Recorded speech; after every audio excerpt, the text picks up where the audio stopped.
Transformations happen on the inside before you ever see it on the outside. If there's not real change that you want to make, it's not going to happen. It's just not going to happen for you. As far as whether you're talking about entrepreneurship or you're talking about training, as long as you're doing the habits and the work, the success will come. What's up, everybody? Welcome to a brand new episode of the None of Your Business podcast. Shawn and Lacey here with you, just as we are each and every week. And another super exciting guest dropping in here on the podcast with an amazing story to share with you. We were just talking in the green room about the trials and tribulations of being an entrepreneur. And actually what's really interesting is that oftentimes we don't know as an entrepreneur what we signed up for. But also, if anybody has a sports background, many times when you're enrolling in sports, especially as a little kid, you don't know what you're signing up for. Your parents are like, we're going to sports. And you just start it. And then some people, they go on. They're like, listen, I want to do this. And playing sports at the highest level requires a discipline, a commitment to the routine, a commitment to the mundane, unlike any other thing. And I think that those skills translate very well into the entrepreneurial space, which is why I'm super excited to have with us Kashawn Fraser. He is doing big things in the fitness space as he transitions out of his career in sports. And so we're going to be talking about all things entrepreneurship and lessons, hard lessons that we learn in life through sports and many other ways with Kashawn Fraser. Kashawn, welcome to the None of Your Business podcast. Thank you so much for having me, Lacey and Shawn. Truly full of gratitude. Yeah. We're excited to have you here. Likewise. One of the things I want to start with is your creation story, because as people get to know your business more and more, people are going to look at you. In fact, our assistant, you look at you and you are in great shape. Someone thinks, man, this guy, he's just a super in good shape entrepreneur. Not at all. In fact, Gabe thought you were a chiropractor. He was like, look at this chiropractor. But you have gone through your life and learned lessons that you have now been able to parlay into this latest venture. And what I love about where you are now, it would be very easy for you to be full of yourself, full of ego because of your past accomplishments. But you look at what you're doing today and you're like, all right, this is what I'm doing today. And the lessons that I learned can help me today, but who I was yesterday is not who I am today. But tell us to start, how did you become who you are today? Give us the highlights of the key points where you've learned lessons that formed you into who you are today. Well, first of all, I want to talk about the law process because, from a young age, coming up from parents and grandparents who were missionaries, it was always about serving leadership. So I've watched my grandfather work the graveyard shift, doing transit, coming from Guyana, a third world country. So we really had a blue-collar spirit. So a lot of what I know is about showing up even when you don't want to show up. Mm-hmm. And I think more than anything is having that mentality in entrepreneurship and just also in sports is playing when you're hurt, playing when you don't want to do it. Mm-hmm. So I just really take that every day from being young, just being infatuated with sports and loving the game, but not always having that coach in my life to kind of you want to learn through other people's mistakes or people who have done it. I didn't always have that, okay, when you come from a Caribbean family, it's about education, going to school, get the 9 to 5, get the job. So it's not really outside the box. So I always thought when I was younger, I felt like something was different. I was super competitive. Lord, if I lost, I was crying. I was I didn't even know what losing was. And they're like, what's wrong with you? It's just a game. And I always had that fire, that mentality. And I feel like I've taken that into everything I've done in life. So some of the things that I feel like have taught me the most is just having coaches and just teaching me that patience, teaching me that grit, teaching me that hard work. I think with sports also, because it's kind of a thing of what have you done for me lately. It's the same thing I've taken into entrepreneurship. Every day is another opportunity that God has given you to, be better and help people have more good days and impact people. And I think at one time in life, I guess the glitz and glamour of being a professional athlete, you think about making all the money, but it's really how many people can you impact? And I think once I changed that mindset of, as an entrepreneur, success is about a moving target. But when you think about just impacting people, that's where real fulfillment comes. So I don't know if that kind of answered the question a No, bit. that's but really good. yeah. And for you, what does that impact look like? Like, how do you want to impact people? Well, for me, a coach changed my life, and that's why I kind of started Fitness at Your Door.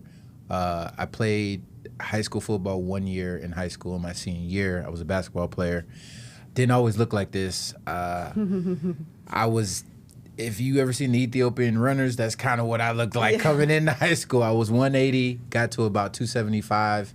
Whoa. Gained Wow. I gained about like 60, 70 pounds. No steroids, no performance, just working, eating a lot, and just grinding, right? So I know a lot of people see a finished product now, and they don't see 15 years from going in college all the way from high school to having to gain weight, because I was a point guard transitioning to becoming a DN. So they don't see that, like, this is the armor of God. This is time, and like, oh, how do you get big? You go in there and you lift heavy ass shit. Over and over again to progressive overload. When did you start that? When did you start that? So I didn't really start lifting weights until I was about 18. Like, for real, like real strength training. Because when I was a basketball player and they're like, you need to go put that down. You're not going to the NBA. He's like, you could go to the NBA, but you're going to have a better chance going to, to play professional football.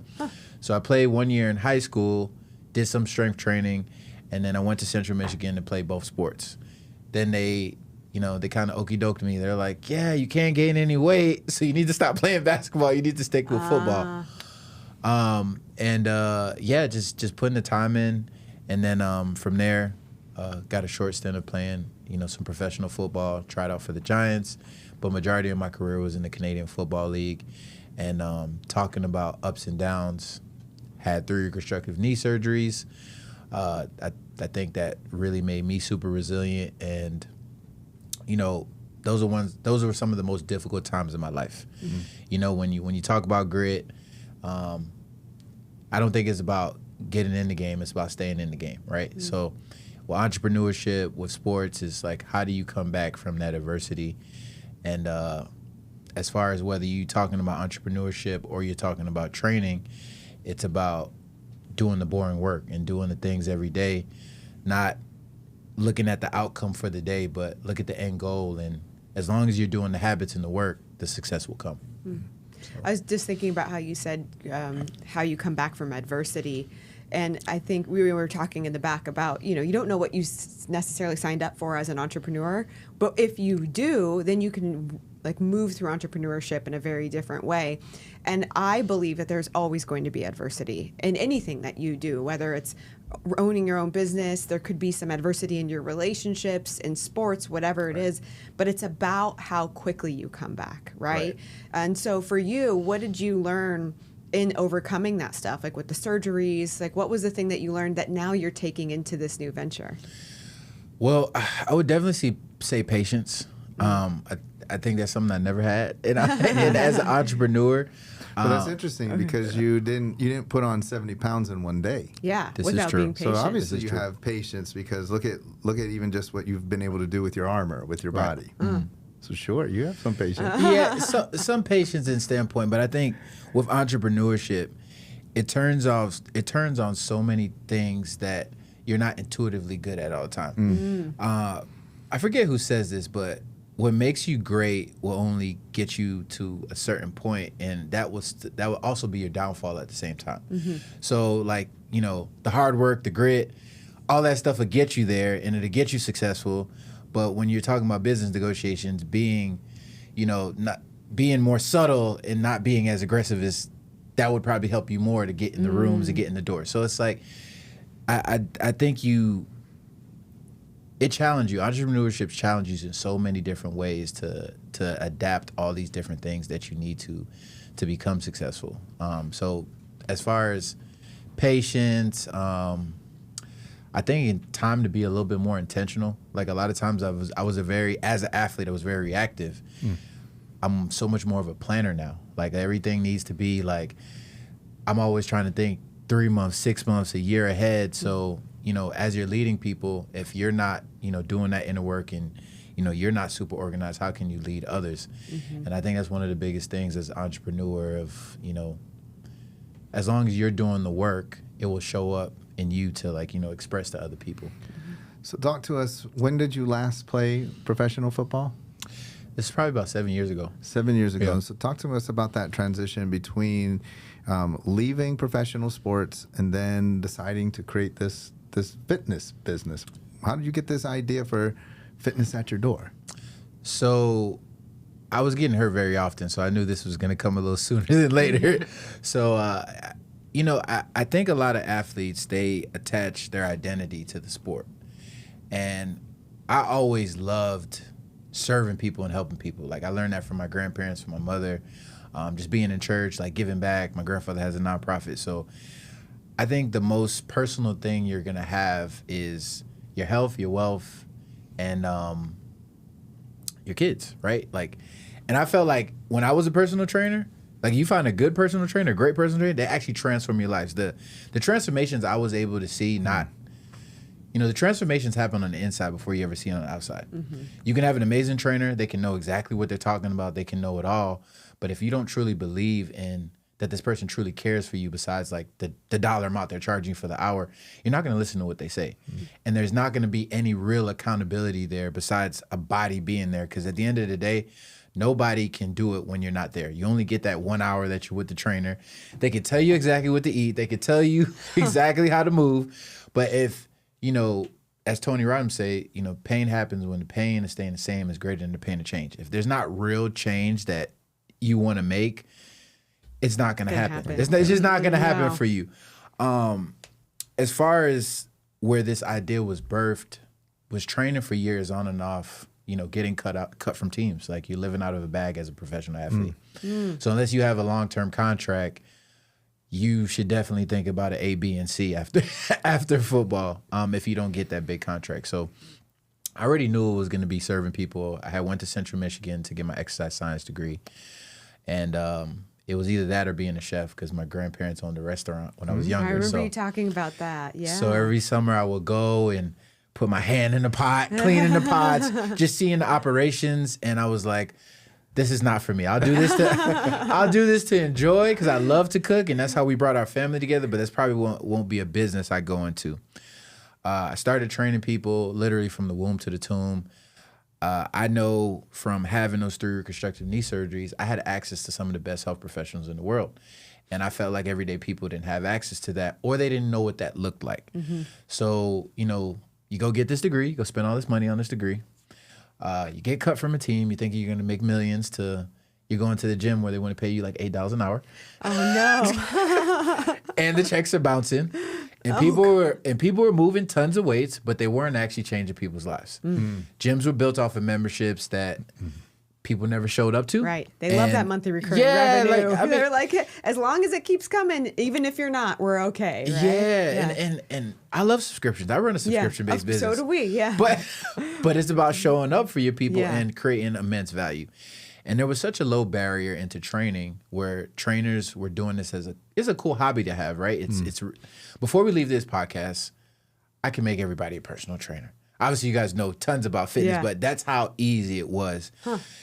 And trainers weren't serving people at their highest level. It was just more about like, okay, I can make more hourly doing this job as a personal trainer than, going to do something else. So I seen that gap. I started training, still a dear friend to me right now, Michael. He lost 45 pounds in 90 days. And he said, Kay, you're something special. Like, and I was like, and I'm like 19-ish at the time. I'm coming out of college. I'm fresh out. Yeah. Thinking I'm going to be a professional athlete. It didn't work out as planned. I'm in the gym. Car broke down. I'm taking the bus. It's like you're looking at two things. You're like, okay, I was just on the verge of being in the NFL. Now I'm taking the bus. Right. Getting rained on in the bus. You're like, talk about adversity. You're like, wait a minute. Like, what happened, right? And, I started going to his homes, training him, and he told me something like that really hit me, and I didn't understand at the time because I feel like when you're young, you don't understand things till later. Yeah. He's like, I'm doing my best in my career. I've lost tons of weight, and I'm talking to my wife better. I'm talking to my kids better. And he's like, I feel like great. And I was like, wow. And that's when it hit me. as the personal trainer at the time, it's like, it's something I want to do for the rest of my life. Yeah. And the change happens on the inside before you ever see it on the outside. And then once I, totally kind of said I was going to retire from football, and I was working with CEOs for a bit, and I transitioned, I was like, hey, I'm going to start fitness at your door. I was driving at an Uber in Winnipeg, Manitoba, didn't know where the hell I was. And this was like my last year kind of playing before I went to Calgary. And I was like, what if I can create something like this in South Florida where we can come to people at the convenience of their time and location? And then I think as entrepreneurs, we get in our way sometimes, and we kind of have that self-doubt. Mm-hmm. And I was like, oh my God, an app costs this and this and that and this. And then, 2020, fast forward, went from 1 trainer to 200 plus in 2025. And we're in our first official raise. So, I mean, that's fun too, just growing and we're helping people have more good days. And now we're focusing on corporate and HOAs mainly. So I think I have a 2-part question because obviously what you have done with the people that you serve is different than the potentially just a trainer that you get in the gym that's looking at the dollar signs, right? What do you think it is, that like special sauce that helps people make that shift inside that you have? And then how have you translated that into 200 plus trainers? I love that question. So when I was starting the company, everyone was like, nobody's going to want to train with anybody but you. How do you duplicate yourself? We're always trying to figure out how this we is always build a systems. struggle, right, for entrepreneurs. Yeah. So first is that personal connection. Because besides, like, let's forget all the accolades. Okay, you're a former pro. You know anatomy. You know physiology. It's building that relationship where you make somebody believe more than they believe. I think that's when you're a trainer, it's the psychology behind it. Obviously, there's the things that, sustainability, right? Like knowing that the person is going to show up for you. That's one thing with a trainer. These are simple things that like you don't know that you don't know. Showing up time, just showing up, not rescheduling on your client every minute. Checking in on them on the off days, the nutritional guidance piece of it, training your people for we know that the way you, like, if you don't like cardio, it's like, okay, we're not going to do cardio, but you're still going to train the person for efficiency and find different ways to still make it fun so they want to show up so it doesn't come boring and mundane, right? So it's the personal connection along with training a person for performance and not just training for them for like the right now. Like, okay, I want to get big legs, but you have no hip mobility. So now when you're squatting, you're leaning totally forward because your hips are so tight that you're not even able to get in the position. So besides that piece is also what I feel like I've transitioned to our trainers is, besides the predictive index, making sure their background checks certified and assured, I think a lot of like our core values of how we continually track progress with the trainers has been really huge as far as we have their families come in. And then we're like, when we do their quarterly check-in, we make it like a whole celebration. Like, okay, this is where you started. This is where you are. We make sure they get a quarterly gift. We do client events. Because honestly, if I'm going to be totally honest with you, it's not just about the trainer, it's about the people. Yeah. It's about the people. Yeah. So yeah. Well, I love that. And that's so much of what we teach and we talk about, because when people love you, like when your clients and your customers love you, they want to engage with you further. They want a deeper relationship with you than just the or your employees, whoever it is. They all want a deeper relationship with you. So it's like, how can you create like longevity, loyalty, retention through meeting them outside of just this one-on-one thing that you do? It's so important, right? Correct. Yeah. I love that you do that in your business. Yeah. Well, I'm glad that you mentioned that you're doing a raise, because I got to talk to you a little bit not too long ago. And at this point in the podcast, a listener will be like, wait a minute. So Kashawn has figured out how to take personal trainers, provide an at-home service, obviously fitness at your door, so they're going to the client. Yeah. That's it? This guy, that's what you did? But there's actually so much more to what you've created there as well. It's not just, hey, we're going to your door. And then you also mentioned you have corporate and HOA, which I think that's brilliant when you're looking to scale. But there's other pieces. You're actually now beginning to pull in other elements of your client's health and wellness, which will help them to stay in the game longer, to see their improvement. Tell us about sort of the uniqueness of Fitness at Your Door. So first, what we found is, obviously we know when somebody's trying to get a lifestyle transformation, it's a holistic approach of wellness. It's not just moving your body. So I know when we get on the discovery calls, it's like, what else besides you moving is stopping you from really like getting to your best version of yourself, right? I love that. So is this sleep? Is this stress on the workplace? Is this a stress in a relationship? Like there's so much more to your cortisol levels. Like it could have nothing to do with. I gotta say, I gotta stop you because I love that so much, because actually those things are the reasons why people won't show up consistently, right? Yeah, those are the real reasons. And if you can uncover that so early on, that's how you really help them. Hey, how is that relationship going? Like, is that like why you didn't show up to your, are you canceled on me today or whatever it is? That's a really powerful move there. I love that. And it's real vulnerability. Like we're all people. You're already vulnerable when you're asking somebody for help. Yeah. Because you can't show up for yourself.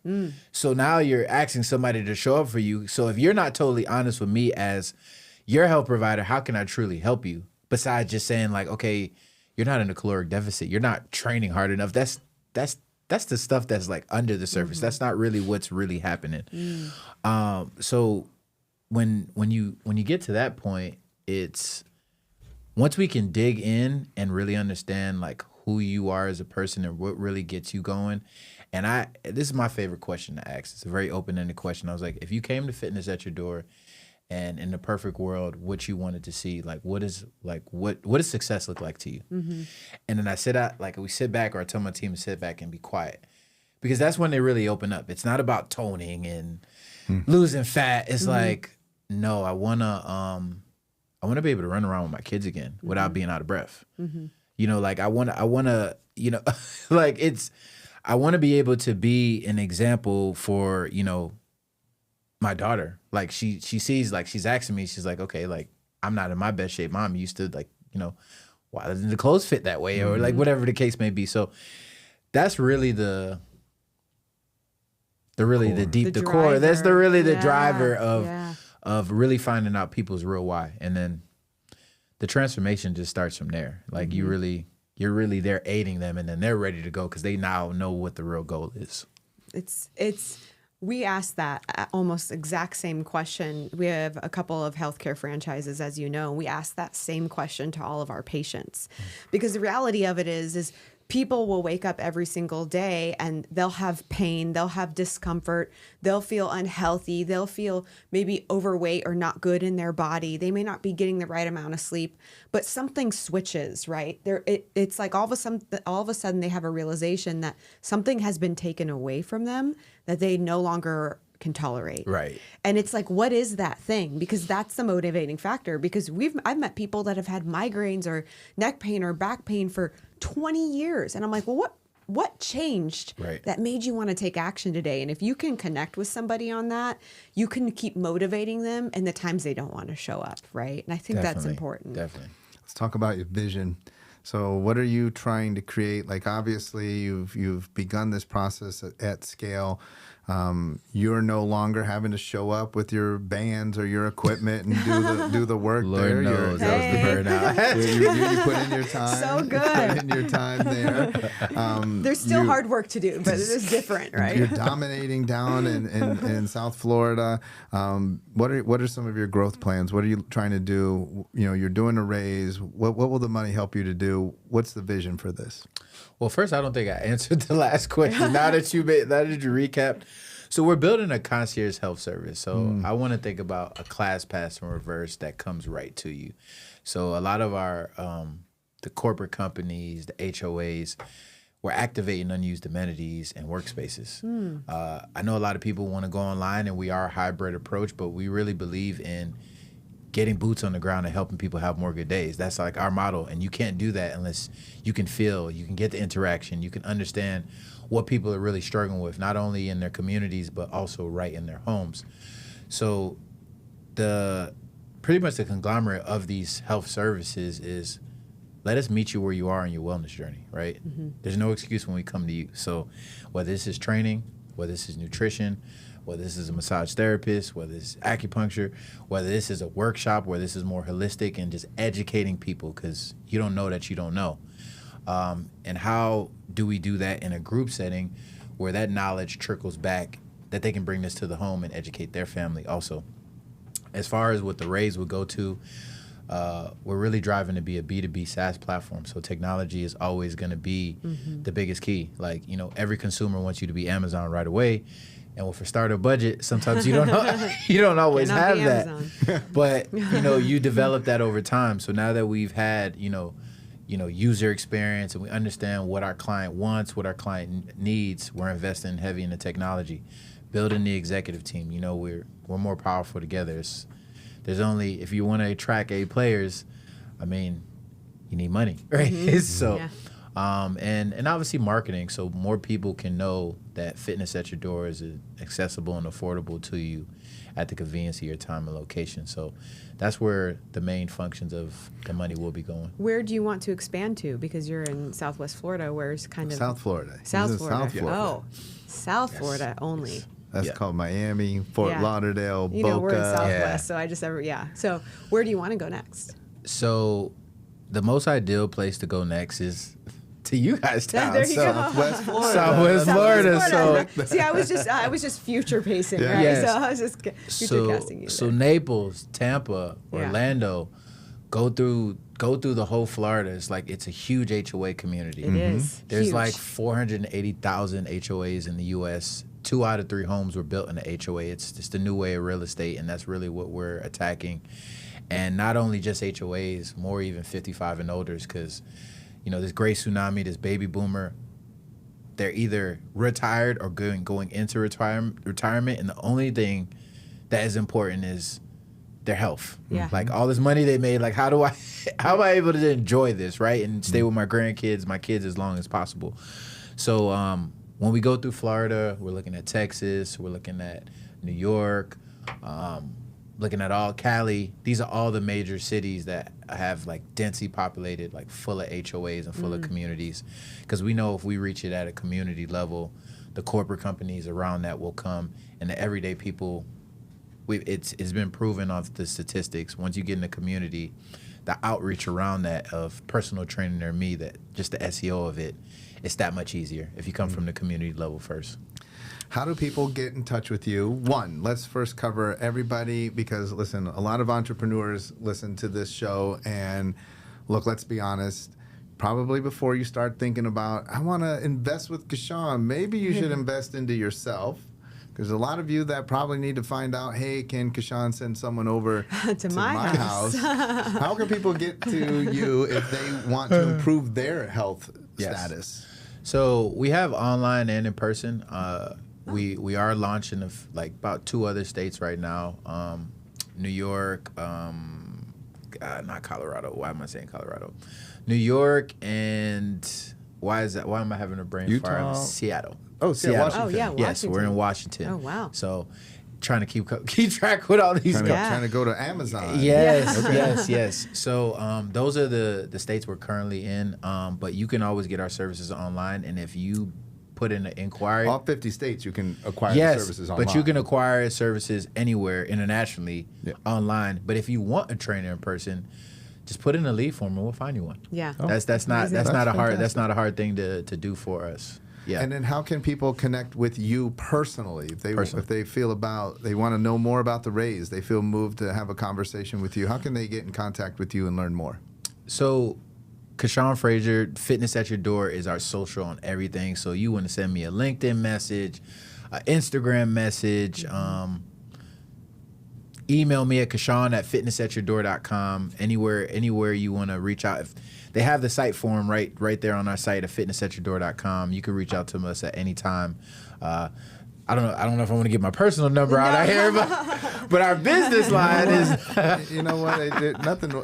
You know, here's a great lesson. Yeah, this people is will this not. Is funny. People, you don't have to do it, but people will not abuse that at all. They don't. You yeah. know, we've seen that many times. I'll go first. My cell phone number is 925-989-6897. If I can help you in your business journey, you've got questions, you want to grow your business, call me. 925-989-6897. Call or text. Yes. We don't even have a corporate line. But for you, how would you want people to So Instagram? Personal. So 561-635-7819. If you're a coach looking to grow your business, because I am getting to the business coaching space for coaches, which you can scale under, you know, some of the methods that we found to make Fitness at Your Door a multi-million-dollar company at this point, please reach out to us. We just started a school community for you to let you know all the secrets so you don't waste the money or waste the time that I wasted trying to build this through all my years. I Love love that. 561-635-7819 from my guy, Shawn. Yes, I love it. You guys got to get in touch with Kashawn. He will help you, whether you need to improve your own fitness, whether you're interested in making an investment in an up-and-coming company that's going to literally explode across the United States. And listen, there is no time that health is not a priority for individuals in the world. There's no time when people are like, I'm not worried about that. It's very recession-proof business. And then also, I didn't know this about Kashawn. He's helping other fitness professionals. If you need some coaching, you want to do what he's done, you want to grow your fitness business, reach out to him. He just dropped his cell phone on you. Just rewind the podcast. Make sure you write that down, and he will help you. That's why I knew we should have Kashawn on the None of Your Business podcast. And I appreciate you. I absolutely appreciate crushed both. it. Yeah, thank you so much. All right, everybody. If Kashawn can do it, if Shawn can do it, if Lacey can do it, so can you. Listen, we've all been through difficult moments in our lives. Do not let that difficult moment stop you in your tracks. You have a purpose and a vision, something that you're longing to do to make an impact on the world. Just step up, do the boring things step by step, and eventually you'll get there. That's it for this week in this edition of the None of Your Business podcast. We'll be back again next week with another amazing guest. Don't miss it.